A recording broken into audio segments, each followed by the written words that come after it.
अरे अशोक जल्दी कर, नहीं तो हमें भोपाल पहुंचने में देर हो जाएगी। अरे भाई साहब को आराम से चाय तो पीने दीजिए। नहीं नहीं भाभी जी, संजय बिल्कुल ठीक कह रहा है, हमें सच में देर हो रही है। आज तो हम लोग ना ये विनय और नीति की शादी की तारीख पक्की करके ही आएंगे। चलो अच्छा है, अब आप लोगों को मेरी बात समझ में तो आई। वैसे मैं क्या सोच रही थी, अगर आपको कोई एतराज ना हो तो हम हमारा कमरा विनय और नीति को दे दे और हम लोग काजल के कमरे में रह ले। तो हमारा कमरा बड़ा है ना, और फिर बच्चे के आने के बाद हम लोगों को जगह की प्रॉब्लम हो जाएगी। नहीं नहीं राधिका, मुझे कोई एतराज नहीं है, बल्कि मैं तो खुश हूँ कि तुमने इस बारे में सोचा। आंटी आई एम सॉरी, मैंने उस दिन आपसे इतनी ऊंची आवाज में बात करी, नहीं करनी चाहिए थी। कोई बात नहीं बेटा, अब घर में 4 बर्तन होंगे तो आवाज तो करेंगे, लेकिन हाँ, कल अगर मैं और तुम्हारी बीवी ने झगड़ा किया तो तुम बीच में नहीं बोलोगे। पत्नी और माँ के बीच में बोलते ही घर में दरार शुरू हो जाती है। तुम्हें पता है मैं और काजल इतने करीब क्यों थे? मेरे अक्षय की वजह से। वो मेरे और काजल के बीच में कभी कुछ नहीं बोलता था, हम हमारे झगड़े खुद ही सुलझाते थे, और हर झगड़े के बाद मैं और काजल और करीब हो जाते थे। खैर छोड़ो इन बातों को, मैं भी कौन से जमाने की बातें लेकर बैठ गई। Don't worry aunty, I am sure कि कभी आपकी और नीति के बीच में झगड़ा होगा ही नहीं, और अब जब झगड़ा ही नहीं होगा तो मेरा बीच में बोलना तो बनता ही नहीं है। चल चल अब तो ऑफिस जा, ज्यादा बातें मत कर। मैंने टिफिन में तेरी मनपसंद भिंडी की सब्जी रखी है, खा लेना। राधिका अब हम चलते हैं, शाम में आकर बात करेंगे। हाँ पापा, मैं भी ऑफिस की रेडी। हाँ बेटा।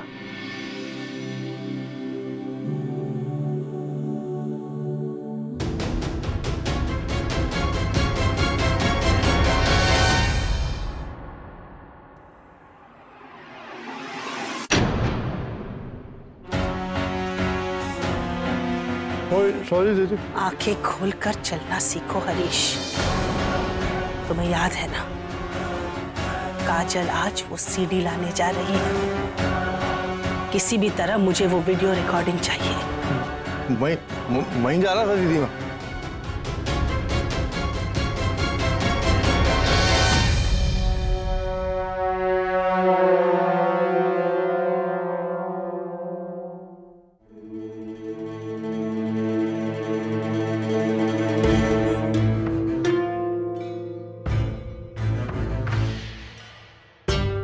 इसे ऐसी किसी जगह पे रखना होगा जहां पे रौनक सर इसे इजीली देख सके। बस किसी और के हाथ में नहीं पड़ना चाहिए, वरना प्रॉब्लम हो सकती है।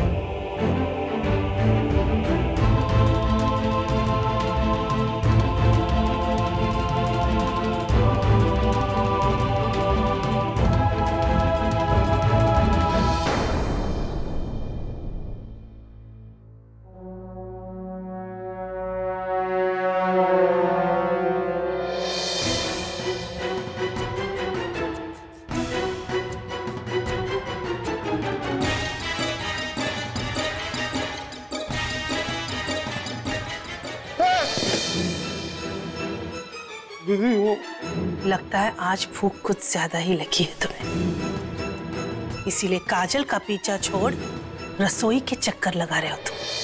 दीदी नहीं, मैं उसके पीछे पीछे ही जा रहा था। पीछे पीछे जाते यहाँ आ गया, एक कचौड़ी देखी तो भूख खाना। सॉरी दीदी, मैं जा रहा हूँ, मैं जा रहा हूँ।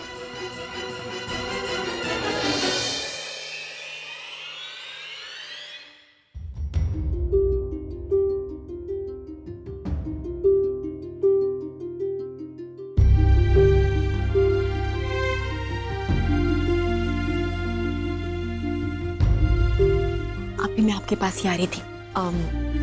आप मम्मा का एक छोटा सा काम करोगे? यस मम्मा। तो आपको मेरे लिए एक काम करना होगा। जब आप पापा से मिलोगे ना, तो आप उनको ये वाली बुक दिखाना, ओके?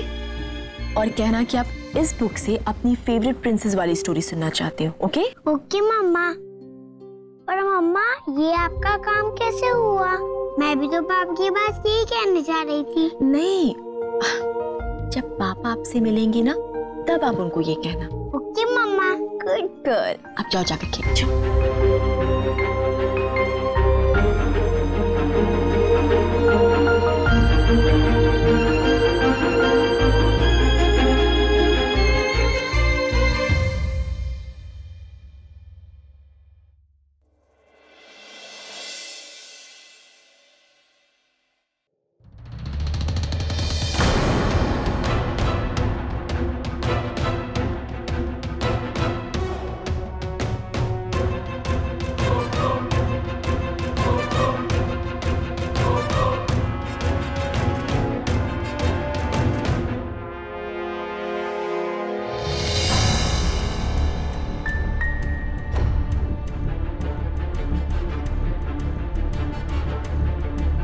उम्मीद करती हूँ आप वो नोट पढ़कर ढाबे पर जरूर आएंगे सर, क्योंकि आज हम वहाँ सच के थोड़ा करीब आने वाले हैं।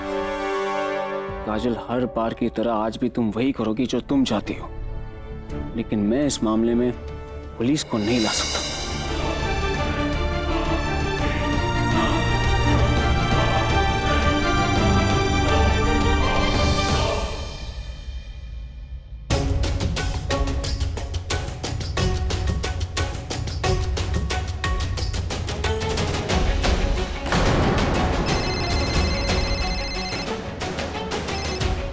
हाँ दीदी। हेलो हरीश, काजल यहाँ से जा रही है, ध्यान रहे, कोई गड़बड़ नहीं होनी चाहिए। हाँ दीदी, मैं उसी के पीछे पीछे हूँ, आप बेफिक्र रहो। और हाँ, रास्ते में किसी हलवाई या पान वाले की दुकान पे मत रुकना, साए की तरह काजल का पीछा करना। जी दीदी, बिल्कुल।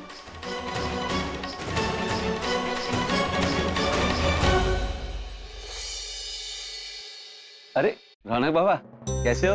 मैं ठीक हूँ, आप कैसे? घर पे सब कैसे? हम लोग ठीक हैं, और घर में भी सब ठीक है बेटा। क्या बात है, आप दोनों अचानक यहाँ? आप मुझे फोन कर देते तो मैं गाड़ी भेज देता। नहीं नहीं बेटा, इसकी कोई जरूरत नहीं थी। दरअसल आज हम लोग जानकी जी से मिलने के लिए आए, बहुत दिन हो गए बेटा। धीरे धीरे सब ठीक होता जा रहा है, तो हमने सोचा कि नीति और विनय की शादी की तारीख पक्की कराएं, बस इसीलिए चले आए। ओह गॉड, अब काजल के पीछे जा पाना इम्पॉसिबल होगा। आप लोग आइए ना, अंदर चलिए, माँ अंदर ही है।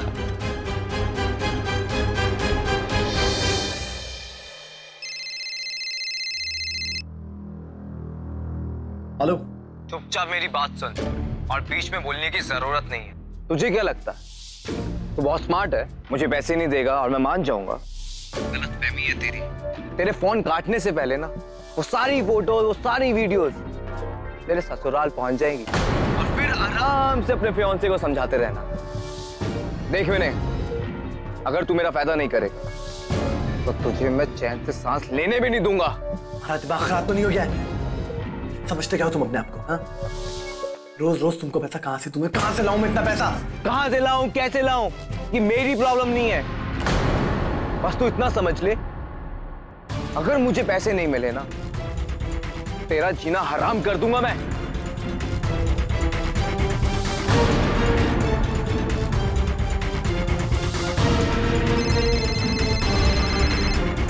अब क्या चाहिए तुमको? क्या हुआ वीनू, तुम इतने टेंस क्यों साउंड कर रहे हो? सब ठीक है ना? नीति, नहीं सॉरी नीति, एक्चुअली वो काम का थोड़ा इशू है। तुम बताओ क्या हुआ, कैसे कॉल किया तुमने? वीनू, तुमने मुझे इन सब के बारे में बताया क्यों नहीं? ऐसे घर पे अचानक ये सब आना, यहाँ बातें हो रही हैं वीनू, एटलीस्ट इतना तो भरोसा करते हैं मुझ पे कि तुम ये सब बता सको। क्या कह रही हो नीति? क्या है तुम्हारे घर पे ऐसा? मेरा शगुन जो तुम्हारे पापा और मुंशी काका लेके आए हैं। अच्छा सुनो, मैंने ये बोलने के लिए फोन किया था कि ऑफिस से तुम डायरेक्ट घर आ जाना। प्लीज नीति, देखो मेरे पास इन सब चीजों के लिए कोई टाइम नहीं। एक तो ऑफिस की वजह से मैं ऑलरेडी स्ट्रेस में हूँ, और तुम मुझे इन फालतू काम के लिए कॉल करके मुझे खूब डिस्टर्ब कर रही हो। अच्छा मैं बाद में बात करूंगा, ठीक है? तुम फोन काटो। बाय।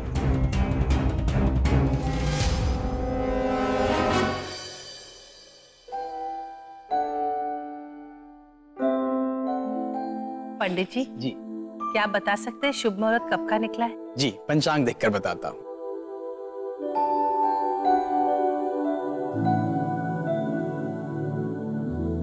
दादू नानू। अरे साक्षी बेटा, आजा। कैसी है हमारी राजकुमारी? मैं ठीक हूँ, आप कैसे हो? हम भी बहुत अच्छे हैं। नानू आपने मुझे याद नहीं किया? मेरी प्यारी बिटिया राजकुमारी, हम तुमको रोज याद करते हैं। पूछ लो दादू से। और हम भी आपको बहुत मिस करते हैं। वैसे बहन जी, काजल बेटी कहीं नजर नहीं आ रही?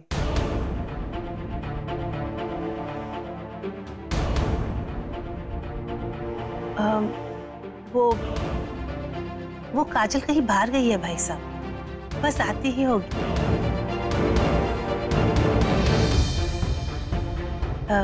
वैसे रौनक बेटा, काजल तुम्हें तो बताकर गई है ना कि वो कहाँ जा रही है और कब आएगी?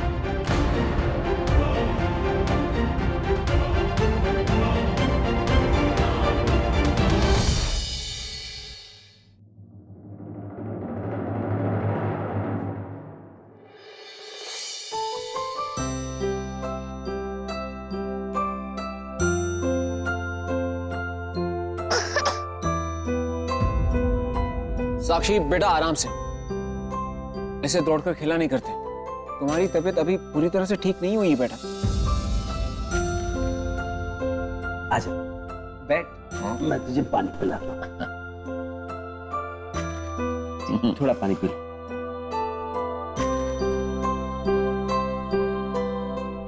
अभी आपकी दवाई का टाइम हो गया, एक बार मैं आपको दवाई दे दूं, उसके बाद थोड़ी देर के लिए आराम कर। ओके पापा। नानू, जब तक मैं उठूं नहीं तब तक आप कहीं मत जाना। उठने के बाद मैं आपके साथ खेलूंगी।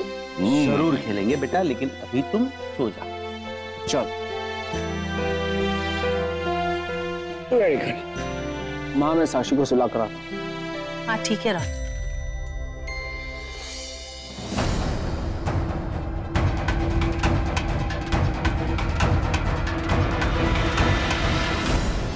जानकी जी, आज के 2 दिन बाद बड़ा ही सुंदर और शुभ मुहूर्त है। अगर आप लोग चाहें तो नीति बिटिया की शादी उस दिन कर सकते हैं।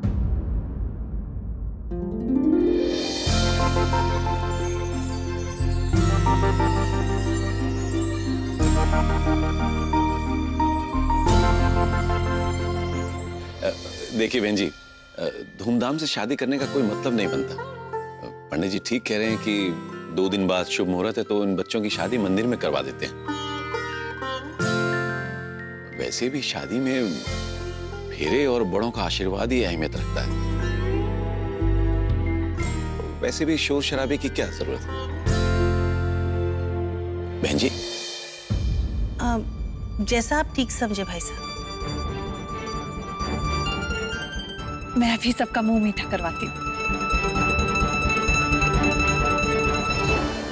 पता नहीं ये काजल वहां क्या कर रही होगी, और इस हरीश का भी कोई अता पता नहीं है।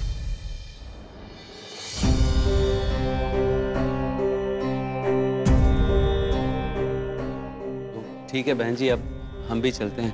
घर जाकर शादी की बहुत सारी तैयारियां करनी है। अरे नहीं भाई साहब, आप लोग ऐसा कैसे कर सकते हैं?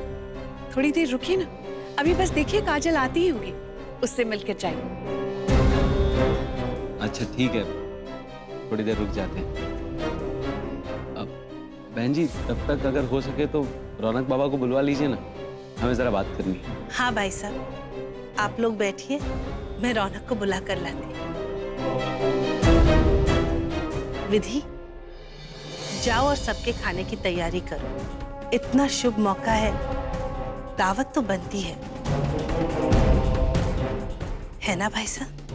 जी।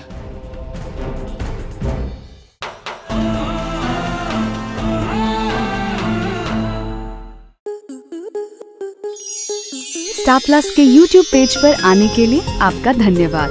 अपने फेवरेट शोज देखने के लिए subscribe to Star Plus YouTube page and hit the bell icon.